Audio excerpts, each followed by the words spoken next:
Mesti dari habis subuh itu tidak ada masuk apapun, baru bisa puasa sunat. Kalau puasa wajib niatnya mesti sebelum azan subuh. Apa hukum gosok gigi? Gosok gigi dari azan subuh ke azan zuhur boleh. Dari azan zuhur ke sore makruh. Kenapa? Karena mulut sudah mulai kering, dia mendatangkan kesegaran. Gosok gigi pakai siwak tak ada perasa boleh. Gosok gigi pakai mentol tak boleh. Tak boleh ada perasa. Kalau perasaan sakit hati Pak Ustadz, nah itu lain lagi. Perasa, deterjen, mentol tak boleh. Saya gosok gigi sebelum azan subuh, mulut bersih. Oke, kita lanjutkan. Bagaimana ibu hamil dan menyusukan anak? Ibu hamil menyusukan anak, kalau dia tak puasa karena dirinya, dia bayar qadha saja. Tapi kalau dia tak puasa karena anaknya, bayar. Habibi ya Muhammad, ataita bisalami wal huda Muhammad. Habibi ya Muhammad, ya rahmatan lil alamin. Pembahasan pertama tentang hilal. Pada tanggal 17 hari Selasa, 17 hari Selasa menengok hilal. Hari Selasa tanggal 17 menengok hilal pakai teropong. Kalau nampak hilal hari Selasa, berarti kita puasa hari Rabu. Kalau tak nampak hilal hari Selasa, maka Sya'ban digenapkan 30 hari. Karena hari Selasa itu tanggal 29. Syarat hilal itu bisa ditengok menurut MUI kalau 3 derajat. Kenapa Muhammadiyah sudah bisa menetapkan bahwa hari Rabu puasa? Karena hari Rabu itu sudah nampak anak bulan. Muhammadiyah tidak penting 3 derajat, 0,5 pun bisa. Sedangkan MUI mesti 3 derajat. Ini penting untuk ibu tahu, karena ibu menghadapi wali murid. Kok Muhammadiyah sudah bisa menetapkan Rabu? Kenapa MUI belum mengumumkan? Perbedaannya ada pada batas 3 derajat. Jelas? Makanya orang kalau ditanya, "Semana cair THR kita?" Sudah 3 derajat katanya. Nah itu berarti udah nampak. Udah nampak hilal. Bedanya MUI menetapkan mesti 3 derajat. Sedangkan Muhammadiyah 0,51 derajat sudah dianggap hilal. Sudah dianggap hilal. Jadi suami ibu yang namanya hilal, jangan dulu keluar hari Selasa. Karena dia dicari-cari orang. Ada ibu nama suaminya Pak Hilal. Jangan cemburu nanti kok dia dipoto orang. Jadi itu tentang menengok hilal. Kedua, bolehkah mengikut ru'yah negara lain? Nih. Misalnya ada wali murid ibu yang pergi umroh. Saudi Arabia misalnya menetapkan Rabu, sedangkan Indonesia misalnya Kamis. Bolehkah mengikut Saudi Arabia? Tak boleh. Karena dalam sholat kita ngikut waktu Saudi atau Pekanbaru? Rimbo panjang. Apa pula ikut Pekanbaru? Maka jangan terjebak kalau tinggal rimbo panjang. Nah, makanya tak bisa mengikut ru'yah negara lain. Jadi kita ikut ru'yah keputusan Republik Indonesia. Dari Aceh sampai ke Papua dipasang teropong. Di Pekanbaru teropongnya dipasang di Jalan Sudirman. Sejak dibeli teropong itu sampai sekarang belum pernah nampak hilal. Asal dipasang nampak pucuk sawit. Ustaz kok tahu? Kawan saya di Kementerian Agama, saya tanya, pernah teropong di tampe awak tu mencaliak hilal? Ndak, teman. Patang waktu ang caliak, nampak gaji 3 balai. Nah, biasanya yang menengok hilal itu kalau di tepi laut, Banda Aceh, Papua. Kenapa? Karena bersih, tak berawan. Di tempat kita ini bukan berawan, berasap. Udah, hilal udah. Sekarang waktu puasa, waktu berniat puasa. Niat puasa sebelum azan subuh. Makanya selesai sholat tarawih, sholat witir. Habis witir, kata Bilal, nawulis saum yarhamkumullah. Berniatlah kamu untuk puasa, semoga kamu dapat rahmat Allah. Nawaitu sauma ghadin an ada'i fardhi syahri Ramadan hadhihi sanati lillahi ta'ala. Kenapa Bilal di masjid tu ngajak niat? Takut yang ketiduran lupa berniat. Misal tertidur, bangun jam 8, buka tudung saji, tak ada ikan, tak ada lauk. Lalu saya bilang, ambo hariko puaso. Bisa apa tak bisa? Memang jam-jam segini kurang fokus memang ya. Misal saya tertidur, bangun jam 5.30. Habis itu saya bilang, aku puasalah hari ini. Boleh apa tak boleh? Tak ada niat. Tidur. Lalu kemudian bangun 6.06. Tanya, ada lauk bu? Enggak ada. Kalau gitu ambo puasolah. Puasa sunat sah. Puasa wajib? Puasa wajib mesti sebelum azan subuh. Terus bapak suami ibu bilang, ambo ada lauk, ada ketupek gulai paku pagi kok? Enggak ada. Ambo puasa saya lah. Sana puasa? Kalau lah 3 batang di esoknya.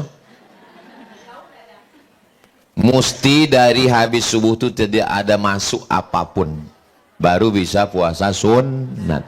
Kalau puasa wajib niatnya mesti sebelum azan subuh. Apa hukum gosok gigi? Gosok gigi dari azan subuh ke azan zuhur boleh. Dari azan zuhur ke sore makruh. Kenapa? Karena mulut sudah mulai kering, dia mendatangkan kesegaran. Gosok gigi pakai siwak, tak ada perasa, boleh. Gosok gigi pakai mentol, tak boleh. Tak boleh ada perasa. Kalau perasaan sakit hati Pak Ustadz, nah itu lain lagi.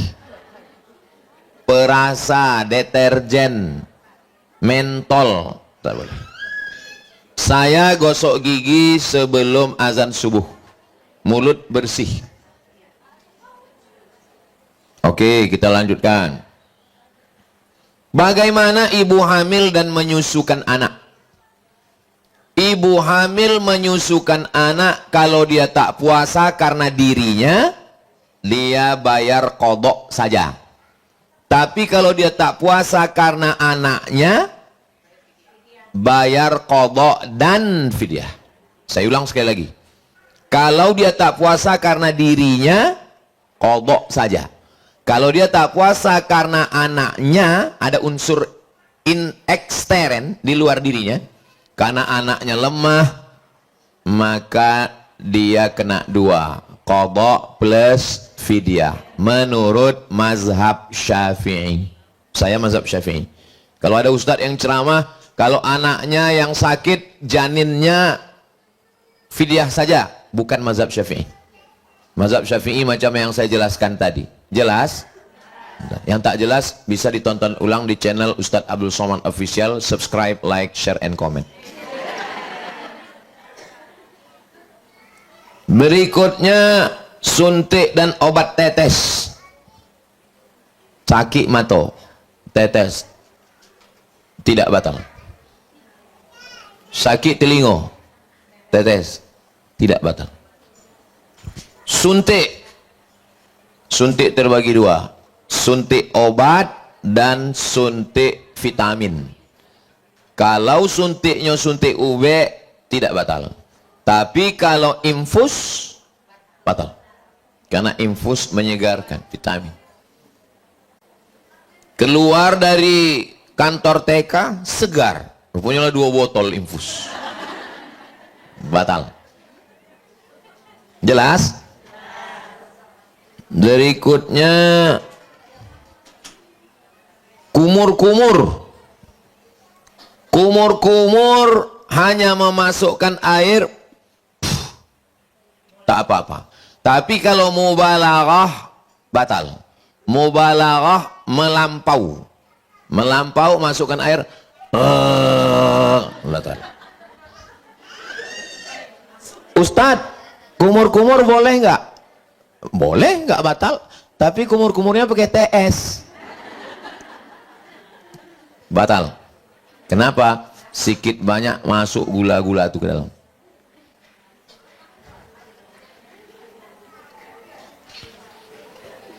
Istinsyak, memasukkan air ke hidung, batal. Masuk dia ke dalam, tak bisa terelak. Kalau kumur masih ada penahannya di sini, kalau hidung tak bisa masuk dalam. Maka hindari itu, cepat embuskan. Berikutnya tentang jumlah rakaat tarawih. Jumlah rakaat tarawih 23 rakaat. 20 tarawih, 3 witir. Dilaksanakan oleh Umar bin Khattab bersama sahabat Nabi. Muhammadiyah pakai 8 tarawih tambah 3 witir, 13. 8 tambah 3, 11. Saya sebetulnya mau ngetes, ibu ini masih sadar nggak? Kenapa bisa beda? Kalau ayatnya panjang, rokaatnya seketek. Kalau ayatnya pendek, rokaatnya banyak. Begitu kaedahnya. Pada masa Umar bin Abdul Aziz, rakaat tarawih 36. 36. Kenapa? Ayatnya pendek. Datang orang Indonesia dikombinasikannya antara dua. Rokaatnya ketek, ayatnya pendek. Dapat dua-duanya. Jelas? Itu asal tarawih. Kalau habis salam duduk istirahat namanya tarwihah. Habis salam duduk istirahat namanya tarwihah. Habis istirahat duduk istirahat namanya tarwihah. 3 kali tarwihah, bahasa Arabnya tarawih. Tarawih artinya duduk istirahat. Kenapa duduk istirahat? Karena ayatnya panjang, jadi duduk istirahat. Itu makna sholat tarawih. Sholat pakai duduk istirahat. Jadi kalau ada sholat tarawih, pumpang, pumpang, pumpang, pumpang. Itu bukan sembahyang tarawih.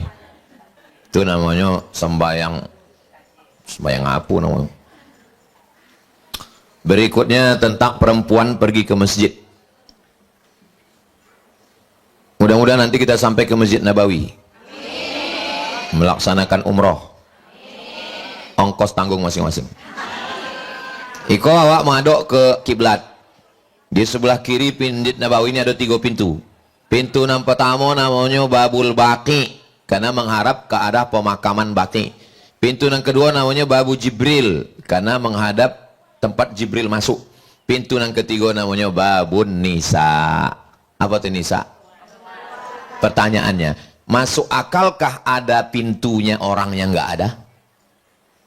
Apakah mungkin ada pintunya orang yang nggak ada? Itu menunjukkan bahwa Babun Nisa ada perempuan sholat di masjid. Ada perempuan sholat di masjid, tapi dengan syarat dan ketentuan berlaku. Jangan ke masjid pakai celana legging. Banyak imam masuk ke paret. Jangan ke masjid pakai parfum yang melampau sampai hilang bacaan imam di muka mencium. Katanya. Jangan ke masjid bersolek-solek. Sebelah hijau, sebelah biru. Jangan ke masjid cekik-kikikan di balik tirai. Ke masjid untuk sholat berjamaah, sholat tarawih, sholat witir, tadarus, balik ke rumah. Anak gadis dikawal baik-baik supaya jangan terjadi asmara subuh. Berikutnya zikir antara sholat tarawih. Assalamualaikum warahmatullahi wabarakatuh. Assalamualaikum warahmatullahi wabarakatuh. Berzikir Subhanal malikil ma'bud, Subhanal malikil mawjud. Boleh berzikir karena di Makkah dulu waktu orang itu duduk istirahat, sebagian sahabat tawaf sunat. Dalam tawaf sunat ada tasbih Subhanallah walhamdulillah wa la ilaha illallah wallahu akbar.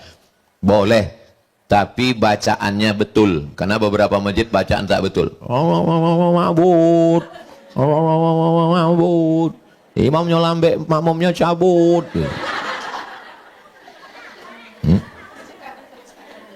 Ditutup dengan sholawat, boleh, karena sholawat zikir. Allahumma salli ala sayyidina Muhammad. Bagus. Tapi banyak sholawat kadang tak betul. Allahu alaihi, Allahu alaihi. Bagus, tak usah berselawat. Berikutnya, sholat tarawih terlalu cepat. Sudah saya bahas 15 tahun yang lalu. Hatta tatma'inna raki'an, ada tuma'ninah. Subhana rabbiyal azim wa bihamdi, subhana rabbiyal azim wa bihamdi, subhana rabbiyal azim wa bihamdi. Rabbana lakal hamdu mil'us samawati wa mil'ul ardi wa mil'u ma syi'ta min syai'in ba'du. Subhana rabbiyal a'la wa bihamdi, subhana rabbiyal a'la wa bihamdi, subhana rabbiyal a'la wa bihamdi. Rabbi firli warhamni wajburni warfa'ni warzuqni wahdini wa'afini wa'afani. Namanya tuma'ninah. Tup tup tup tup tup tup. Batal karena tidak ada tuma'ninah. Sependek-pendek tuma'ninah sekali tasbih. Subhana rabbiyal a'la wa bihamdi. Dapat satu tuma'ninah. Tapi kalau kening menempel macam stempel TK,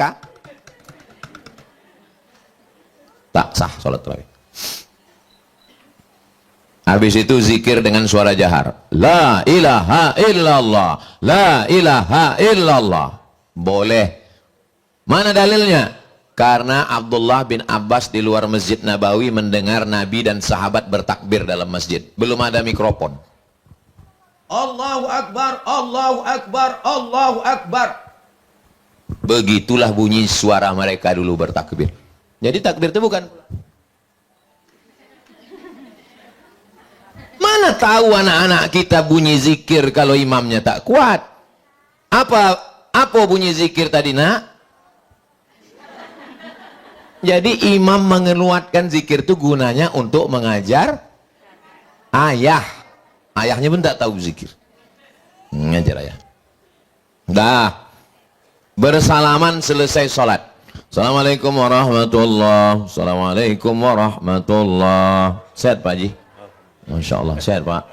Masya Allah. Sehat Bang Adi? Masya Allah. Kalau sebelum sholat tadi dia belum salaman, bersalaman selesai sholat itu sunnah. Kalau sebelum sholat tadi dia sudah salaman, habis sholat dia salaman lagi, maka hukumnya mubah. Saya ulang lagi. Masuk masjid sholat, habis itu dia salaman sama orang, apa hukumnya? Sunnah. Masuk masjid salaman sama orang, habis sholat salaman lagi, apa hukumnya? Yang tak boleh itu sedang sholat salaman. Sehat Pak Haji? Cinta Pak. Batal sholatnya. Lanjut. Mengangkat tangan waktu berdoa. Allahumma innaka afun karimun tuhibbul afwa fa'fu anna ya karim. Hukum mengangkat tangan ketika berdoa sunnah. Cara mengangkat tangan 3. 1, tapaknya ke langit. 2, tapaknya ke muka. 3, bawahnya ke atas. Begini atau begini? Waktu doa tulak balo. Allahumma dafa'an al-ghala wal waba wal fahsya. Menolak bala. Menolak balo.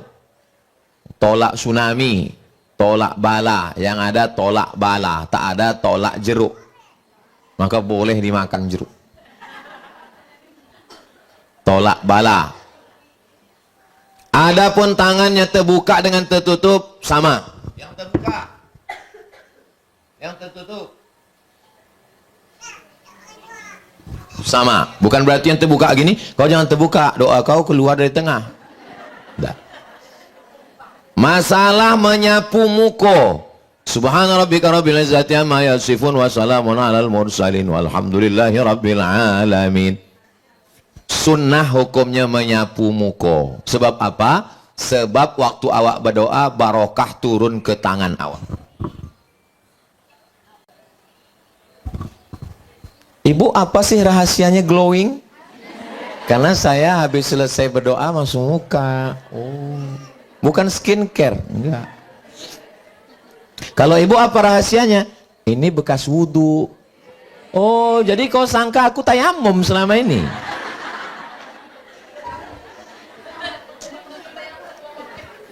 Nah, nanti ibu kalau nggak ingat, Perteka dicetak buku ini bagi kawan-kawan.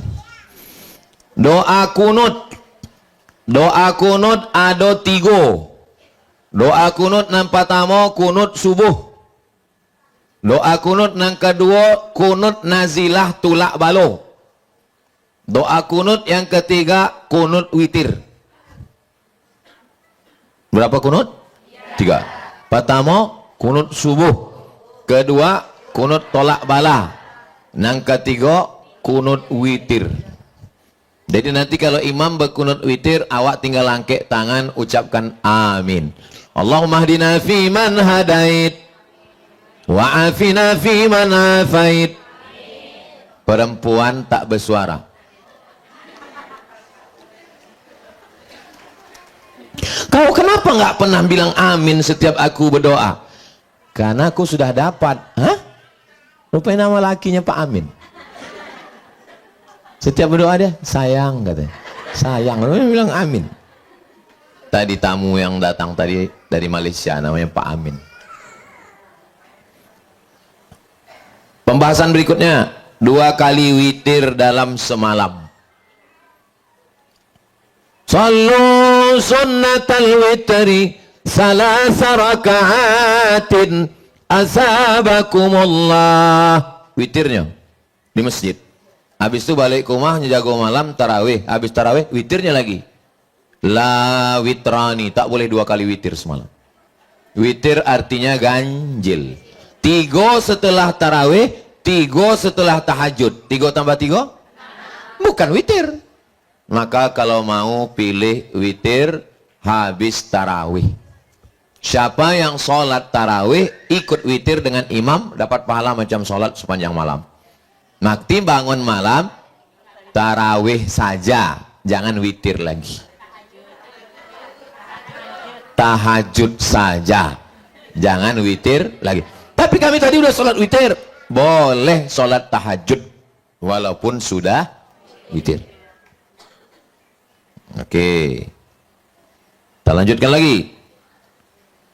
Melafalkan niat. Usolli sunnatat tarawih rakaataini lillahi ta'ala. Itu di dalam sholat atau di luar sholat? Di luar sholat. Kapan kita baru mulai sholat?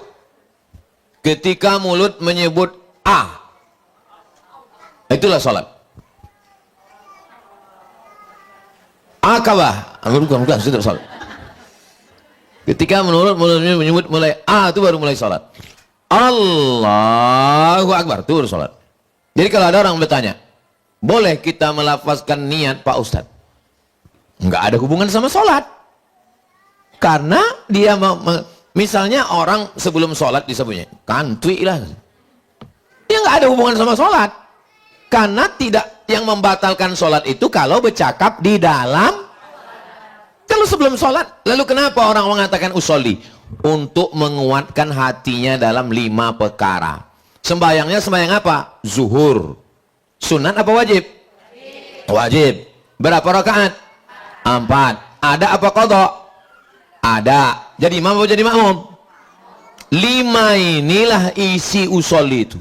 Usolli fardhu zuhri 4 rakaatin adaan makmuman lillahi ta'ala. Isi usolli itu 5.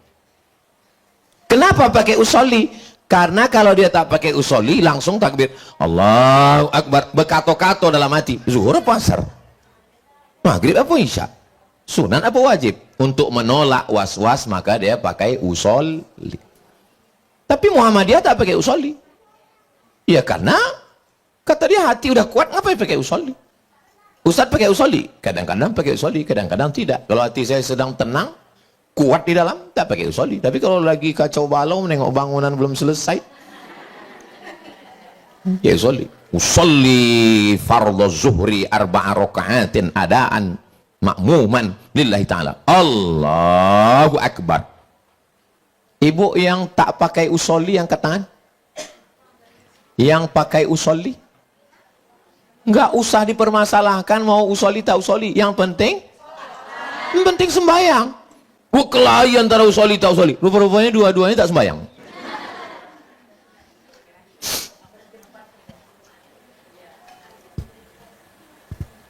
Waktu membayar zakat fitrah kepada jamaah sekitar Jalan Kamboja, harap membayar zakat fitrah seminggu sebelum Idul Fitri, karena malam Idul Fitri kami tidak membagi lagi karena kami mau mencari baju raya ke Mall SKA, kata pengurus. Sebetulnya wajib membayar zakat fitrah ini kapan? Wajib membayar zakat fitrah begitu tenggelam matahari petang Ramadan. Tenggelam matahari jam 6.30 petang Ramadan, azan maghrib, disitulah wajibnya membayar sampai khotib naik mimbar besok. Jadi kalau maghrib sekarang 6.30, khotib naik mimbar 7.30, wajib membayar zakat fitrah itu hanya 14 jam. 6.30, 7.30, hanya 13 jam. Misalnya ibu punya suami, meninggal asar. Nggak ada orang yang bilang na'udzubillah. Meninggal asar hari terakhir Ramadan. Pertanyaannya, wajibkah dia bayar zakat fitrah? Kenapa tak wajib?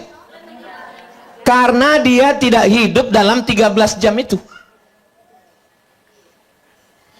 Ibu mengandung anak, alhamdulillah. Anaknya lahir sesudah khotib naik mimbar. Naik khotib ke atas mimbar, lalu kata si khotib, Allahu Akbar. Lahir anaknya. Dikasih nama anaknya Fitri. Karena lahir Idul Fitri. Pertanyaannya, wajibkah anak ini bayar zakat fitrah? Tidak.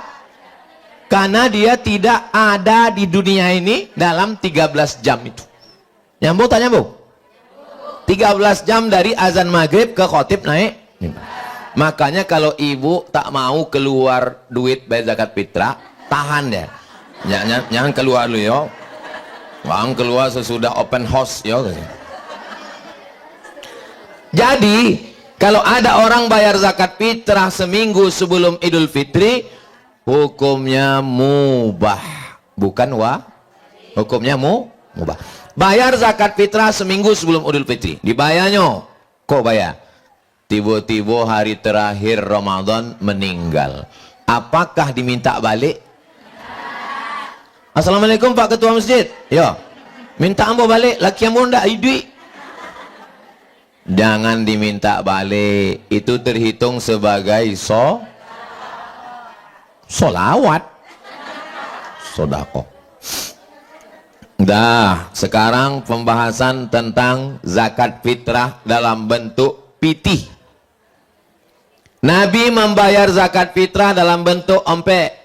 Pertama gandum, kedua kurma, ketiga kismis, keempat susu kambing dijemur, mentega. Karena itu makanan pokok. Kita di Riau bayar zakat fitrah pakai? Siapa yang membayar zakat fitrah pakai beras, berarti dia pakai kias. Karena 4 tadi makanan pokok, maka tompe awak dikasihlah beras. Karena makanan pokok kita beras. Tapi sekarang banyak ibu-ibu yang nggak makan nasi. Kenapa? Diet karbo.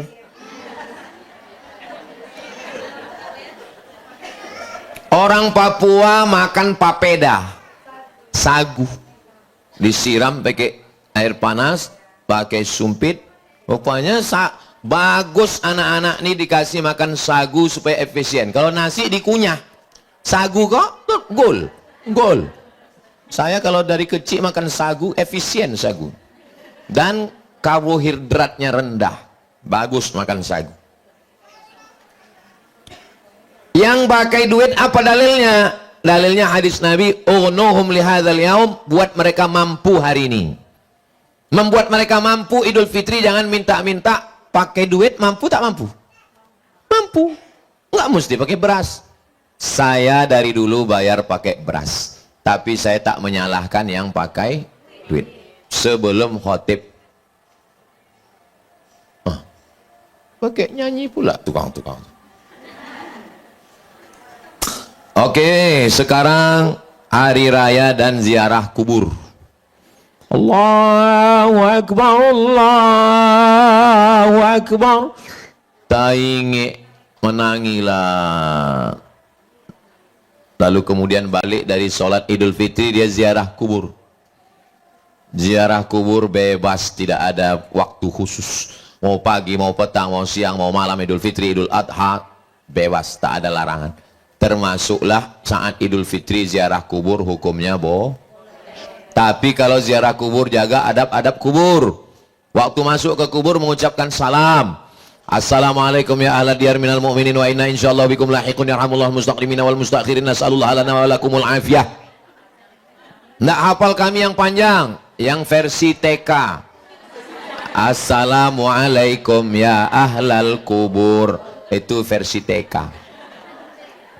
Sesudah itu membaca Yasin untuk almarhum almarhumah. Tidak sanggup baca Yasin sebab tamulah menunggu di rumah.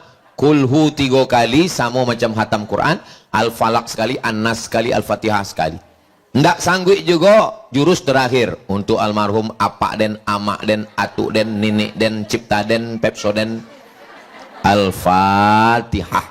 Syekh Al-Fatihah. Membaca Al-Fatihah pun tidak sanggup, campakkan ke Sungai Kampar.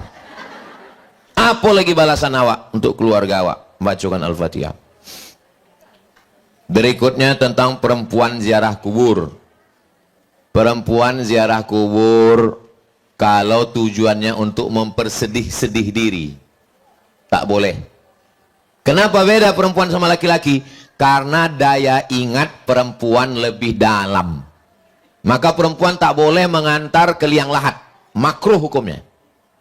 Kenapa? Karena kalau sampai perempuan menengok liang lahat, dia daya ingat perempuan lebih kuat. Beda sama laki-laki. Laki-laki ini tak terlalu kuat. Amnesia. Lupa. Jangankan kubur, bini pun lupa. Itu kenapa perempuan itu nanti dia mengalami trauma, sedih yang tak berkesudahan. Akhirnya dia tak semangat hidup. Mengajar anak TK tak ada lagi nyanyi-nyanyi. Masih menangis. Setiap disuruh nyanyi, ibu buat anak kita bahagia ya. Walaupun hidup 1000. Wah, mau menangis. Nyanyi bu. Bila Israel. Katanya. Anak TK itu pun bawanya mau mati aja. Itulah gara-gara ibu itu ziarah kubur. Tapi kalau perempuan itu lupa dunia, maka mengingatkannya dengan kubur. Alhaakumut takasur. Kamu sudah dilalaikan berbangga-bangga, berbanyak-banyak, banyak harta, banyak itu, banyak ini, hatta zurtumul maqabir. Jadi perempuan yang suka shopping, bagus dibawa ziarah kubur sehari 3 kali. Pagi sekali, siang sekali, sore sekali. Saya membawa istri saya ziarah kubur sehari 3 kali. Pertama kami keluar pagi nyari lontong, siang ngawani dia belanja, malam itu kan di jalan Kamboja kubur. Enaknya jalan Kamboja ini setiap lalu ziarah kubur, setiap lewat di jalan Kamboja, nanti ibu lalu balik jangan lupa assalamualaikum ya ahla diyar minal mu'minin wa inna insyaallah bikum lahiqun yarhamullahu mustaqdimina wal mustakhirin nasallallahu lana wa lakumul afiyah. Terus kata orang yang kubur, yang untuk anak TK kata dia assalamualaikum ya ahlal kubur. Oke, habis, terakhir. Hebatnya kita ini, duduk sejenak hatam 1 buku. 30 fatwa seputar Ramadan. Terakhir masalah yang ke-30. Puasa 6. Puasa 6. Ibu kan punya utang 7 hari kemarin. Puasa 6 niatnya qadha. Saya niat puasa qadha besok 1 hari lillahi ta'ala. Puasa dia 6 hari, C 2, 3, 4, 5, 6, maka dia dapat 2. Puasa qadha-nya lunas 6 hari dan dapat pahala puasa sunat Syawal. Jadi ibu niatnya puasa qadha. Niatnya puasa qadha. Otomatis ibu bisa dapat 3. Qadha-nya dapat, puasa 6 dapat, kalau kebetulan dilaksanakan hari Senin Kamis dapat puasa Senin Kamis, bisa dapat 4. Kok bisa 4? Qadha dapat, puasa Syawal dapat, puasa Senin Kamis dapat, dilaksanakan tanggal 13, 14, 15 Ayyamul Bait, tapi niatnya tetap cie qadha saja. Kalau ibu puasa sunat tak dapat qadha, tapi kalau puasa qadha dapat sunat. Jelas? Jangan kemana-mana, kita lanjutkan setelah yang satu ini. Itulah masalah yang umum dirasakan masyarakat. Kalau ada masalah-masalah dari ibu, kita akan bahas dalam tanya jawab insya Allah. Terima kasih. Menangkap puyuh di Bukit Selasih. Thank you dan terima kasih. Assalamualaikum warahmatullahi wabarakatuh. Kasih mikrofon Ilham. Silakan Bu.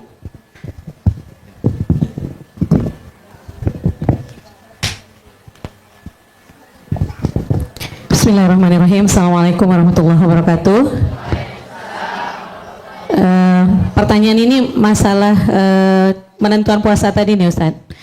Jadi kan bagi yang tidak berada di Indonesia yang kayak umroh tadi kan Ustaz, sementara kita kan di Mekah mengikuti waktu sholat Mekah nih. Yang berbuka kita mengikuti macam tadi kalau kata Ustaz kan kita mengikuti selama sholat di Indonesia nih. Yang umroh tadi yang pertama Ustaz. Jadi saya masih apakah penjelasan yang tadi itu maksud Ustadz orang yang umroh ikut waktu Indonesia kah atau tetap ngikutin waktu buka di sana gitu, sementara sholat kita kan ngikutin waktu buka di sana Ustadz. Itu yang pertama. Yang kedua masalah kemarin itu tempat ada ini Ustadz, apa namanya, kejadian kita di satu tempat untuk masalah zakat fitrah nih ya Ustadz. Jadi ada satu tempat itu mengatakan karena mereka awalnya itu keputusan ini ada fatwanya itu dari mana nggak tahu juga, tidak menerima zakat fitrah dalam bentuk beras. Itu gimana? Kita sementara kita punya keyakinan kita berzakat fitrah dengan makanan pokok Ustaz.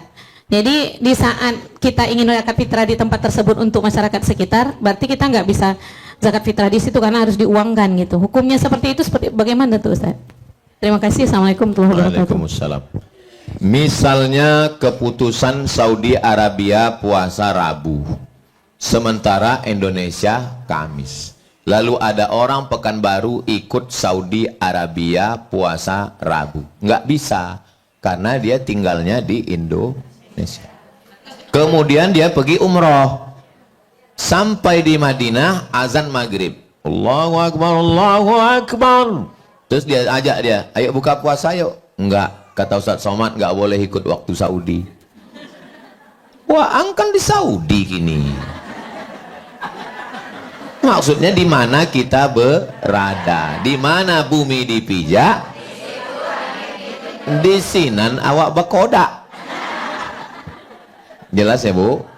Saya panitia penerimaan zakat fitrah, maka saya mesti menerima semua keinginan masyarakat. Bagi yang mau membayar pakai beras, silakan, beratnya sekian. Bagi yang mau bayar pakai uang, silakan, jumlahnya sekian, menurut Kementerian Agama Kemenak Kabupaten Kampar. Tempel. Nggak boleh masjid mengatakan nggak mau nerima uang. Nggak boleh masjid mengatakan nggak mau menerima beras. Karena kedua-duanya benar secara fikih, maka pengurus masjid mesti memfasilitasi. Kalau ada masjid yang model begitu, lapor. Cuman bingung kita kemana mau melapornya. Nah, jadi kalau ibu meyakini beras, masjid nggak mau terima, ya ibu cari masjid lain. Boleh berpindah masjid. Yang nggak boleh itu berpindah ke lain hati. Beda keyakinan nggak boleh. Kau kenapa belum nikah juga? Beda keyakinan Pak Ustadz. Maksudnya beda agama? Enggak, aku yakin dia nggak yakin.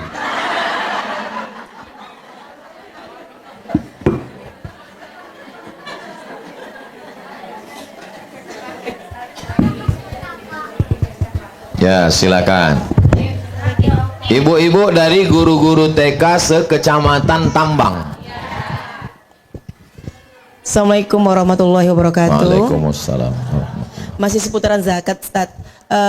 Ada dengar katanya kalau kita membayar lebih dari takaran yang udah ditentukan, itu katanya tidak diperbolehkan. Itu gimana, Ustaz?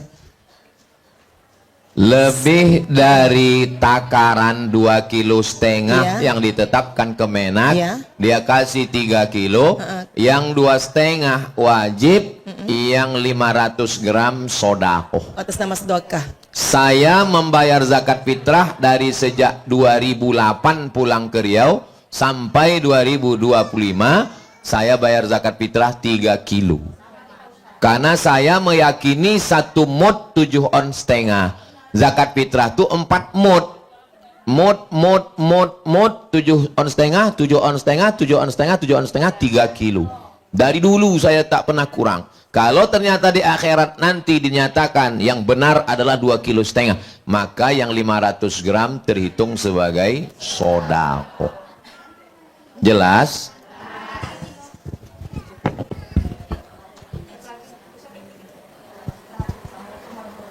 Waalaikumsalam warahmatullahi wabarakatuh.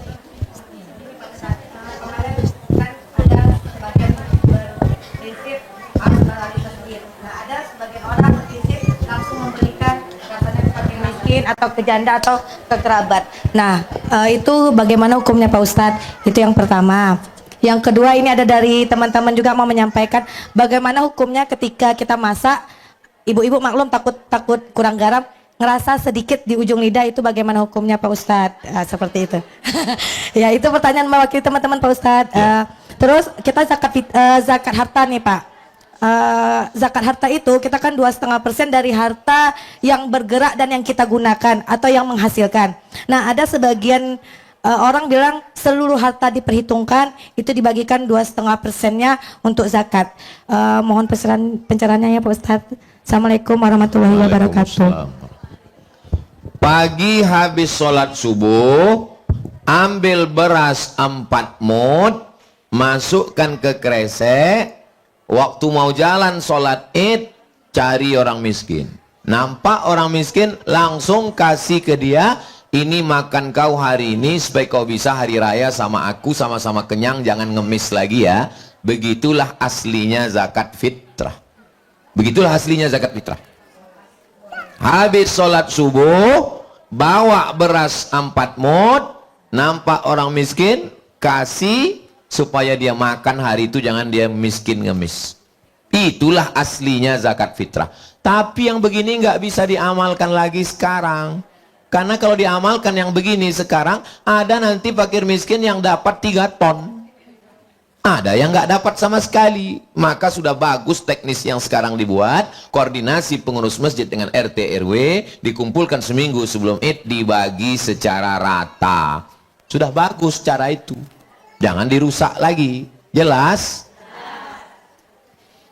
Masak gulai, ambil setetes, letakkan di ujung lidah. Yang membatalkan itu kalau lewat tenggorokan. Lewat di sini. Habis diletakkannya ujung lidah, terasanya asam asin, habis itu diludahkannya. Puih. Maka merasa cicip itu tidak batal puasa. Tapi saya tak pernah melakukannya. Kenapa saya tak mau? Saya khawatir was-was datang. Apa kata setan? Aku kan udah meludah. Kata setan, ada sikit, kata dia. Maka bagi saya lebih baik kurang garam ditambah nanti sesudah berbuka daripada pintu setan masuk was-was. Ustadz, saya mencicipi. Saya rasa batal Pak Ustadz. Kenapa? Mencicipinya 3 mangkuk. Batal. Yang wajib dizakati ini apa? Pertanyaan ketiga. Zakat terbagi 2. Pertama zakat fitrah, yang kedua zakat mal. Zakat mal terbagi lagi. Zakat emas, zakat madu, zakat dagang, zakat rikas barang tambang, zakat pendapatan gaji. Itu namanya zakat mal. Apakah rumah ada zakatnya? Enggak ada.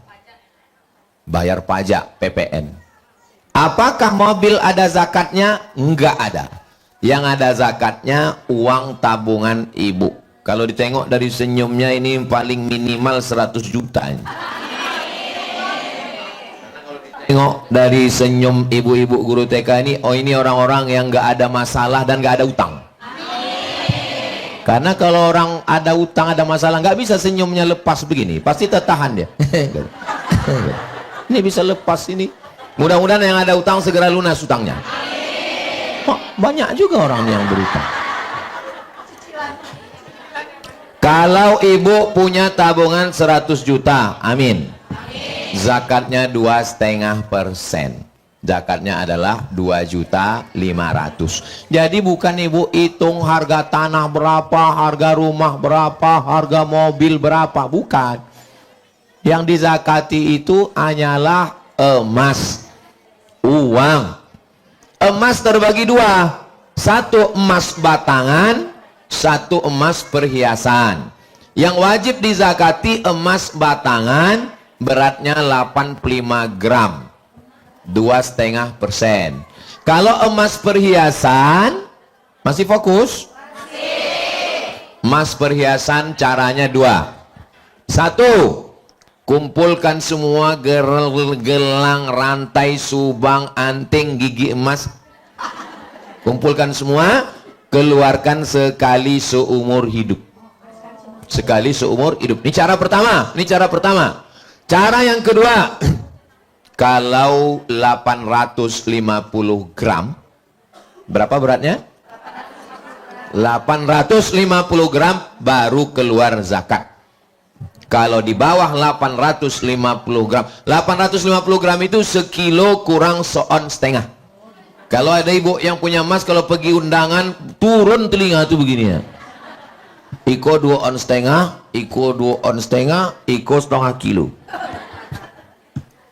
Jadi saya anjurkan bagi ibu yang emasnya di bawah 850 gram, kumpulkan semua, keluarkan sekali seumur hidup.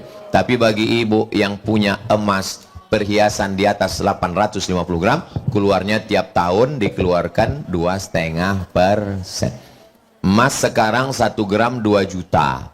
Kalau sekilo berarti 2 miliar.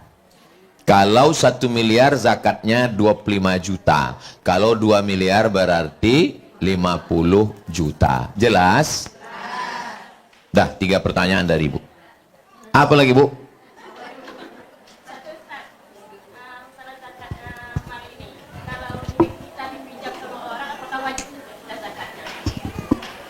Duit ibu dipinjam Ustadz Somad. Yang membayar zakatnya ibu atau Ustadz Somad? Pemilik. Siapa pemilik uang? Ibu. Maka orang yang meminjamkan duit ruginya 2 kali. Membayar zakatnya awak, memikirkan bilonyo membayar awak, Poneng kepala awak. Kalau kawan minjam duit, ndak awak kasih minjam, hilang kawan. Kalau kawan awak minjam duit, ndak awak kasih minjam, hilang kawan. Tapi kalau awak kasih pinjam duit, hilang kawan. Melawannya kawan. Duit hilang, kawan hilang. Jadi kalau ada orang minjam, ibu kasih nggak? Jelas, Bu? Sampai jam berapa kita nih Pak Ilham?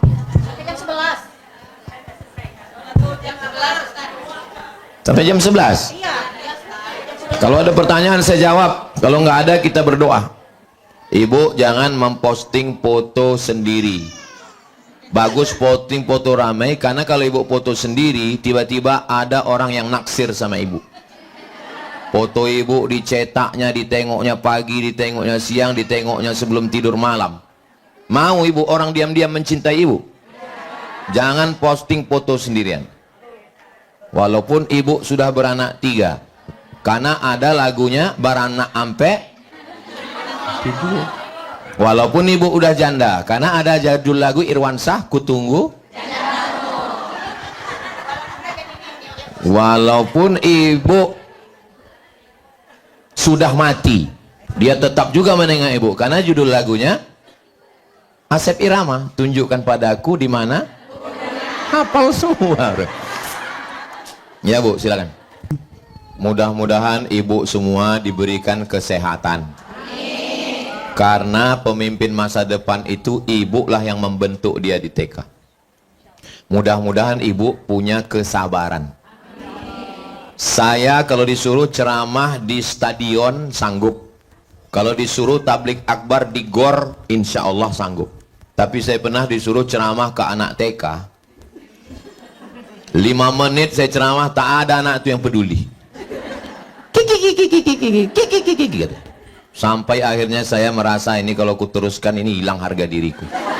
Akhirnya saya panggillah guru TK. Ibu guru bisa bantu saya? Naiklah guru TK itu ke atas pentas. Tepuk anak soleh. Anak soleh. Sayang papa. Habis itu saya tengok, kalau tahu contoh itu lo ambon opuk itu. Allah cuma mau ngasih tahu Abdul Somad, tidak semua bisa kau lakukan.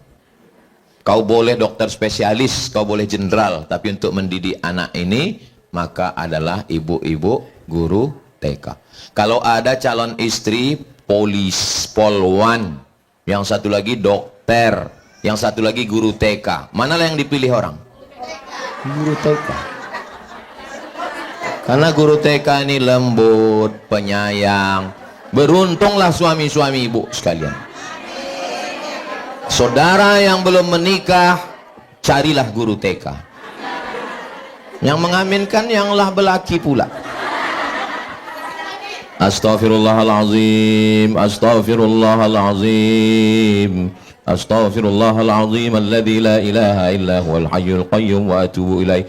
A'udzu billahi minasy syaithanir rajim. Bismillahirrahmanirrahim. Alhamdulillahi rabbil alamin. Wassalatu wassalamu ala asyrafil anbiya'i wal mursalin wa ala alihi wa sahbihi ajma'in. Allahumma qawwi imanana, kuatkan iman kami ya Allah. Wasahih ajsadana, sehatkan badan kami ya Allah. Waj'alna minal mukhlasin, jadikan kami orang yang ikhlas ya Allah. Rabbana hablana minas salihin, jadikan anak kami anak-anak yang soleh dan solehah ya Allah. Rabbana taqabbal minna a'malana, terimalah segala amal kami. Wa tub alaina, terimalah taubat kami. Rabbana taqabbal minna salatana wa siyamana wa qiyamana wa ruku'ana wa sujudana. Terimalah salat kami, puasa kami, ruku kami, sujud kami, tahajud kami, bacaan Quran kami. Terimalah segala perbuatan baik kami ya Allah. Allahumma ja'alna minal ladzina yastami'una al-qawla fayattabi'una ahsanah, jadikan kami orang yang mendengarkan nasihat baik lalu mengiringinya dengan amal yang baik. Allahumma anzilis sakinata fi qulubina, tanamkan sakinah ke dalam hati kami sehingga keluarga kami menjadi keluarga yang sakinah, mawaddah warahmah. Allahumma kama jama'atana fi hadzal syahrul mubarak fajma'na ma'al habibil mustafa, sebagaimana engkau kumpulkan kami di bulan Sya'ban yang mulia, kumpulkan kami nanti bersama Rasulullah di surga. Rabbana atina fid dunya hasanah wa fil akhirati hasanah wa qina azabannar. Wa sallallahu ala sayyidina Muhammad wa ala alihi wa sahbihi wa sallam walhamdulillahi rabbil alamin.